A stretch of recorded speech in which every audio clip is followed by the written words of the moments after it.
The Irish News: 1 million dead, 1 million displaced during Ethiopia's forgotten genocidal war. From the Irish News by Allan Preston, December 8, 2025. In the first of a series of special reports, the Irish News travelled with Trócaire to the Tigray region of Ethiopia, which has been devastated by 2 years of genocidal war. In the Tigray region of northern Ethiopia, 2 years of genocidal plus war is estimated to have cost 1 million people their lives. 3 years after the fighting stopped, another million in Tigray are still too scared or unable to return home, and are living in camps for displaced people. Conditions are extreme, with women and children especially vulnerable to gender-based violence, a lack of food and medicines, as well as overcrowding. This is just part of the ongoing humanitarian crisis caused by the Tigray War from 2020 to 2022, with the Tigray People's Liberation Front, TPLF, in conflict with the Ethiopian federal government and Eritrean forces. She told the Irish News how the war forced her to leave her home in 2020 with her young family just days after giving birth. Having delivered by caesarean section, she said the long journey to the IDP, internally displaced people, camp was extremely painful, as well as leaving her under a constant fear of attack. At one camp at a former airport in the city of Tigray, single mother Leperhan, 39, is one of around 3,000 people living there. Now living there for 5 years, she shares a tiny tent with 6 children using a mattress on the floor and benches made from mud. We are in a dire situation.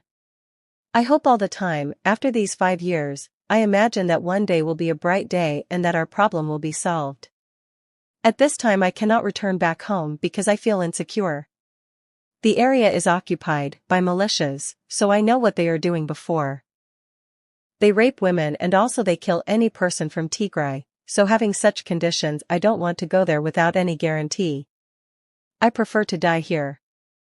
With the majority of people in the camp suffering trauma from the war, Leperhan said there is a fear of attack from those suffering from psychological problems. Needing firewood in order to cook her food rations, she said children going to fetch it can often face attack, especially adolescent girls. Even here in the IDP I don't feel safe, because as a single mom there are men around here. I'm afraid that I have to be a victim of this gender-based violence. After 5 years I am eagerly waiting the one day that I can get back home so that I can feel safe.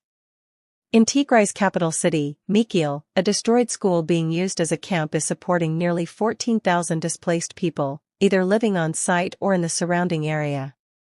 Of these, less than 1,000 are eligible for cash assistance, and there is a lack of medical supplies for diseases like cancer and diabetes.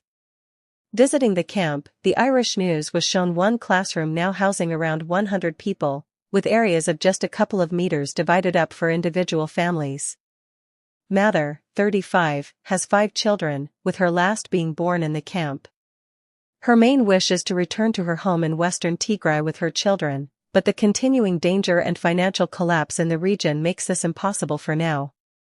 The desperation has also pushed many young people into the hands of human traffickers. Yergalam, a protection advisor with Trócaire, explained that smugglers will typically cover their expenses until they reach Libya before ruthlessly extorting their families. The smugglers are requesting that families send around 1 million bear, $10,000, to send their children to Europe and the Middle East, she said. Currently a lot of families are in a crisis situation because their children are on the verge of death. They are asking for huge money and the families are unable to afford it. The families are desperately seeking for a solution.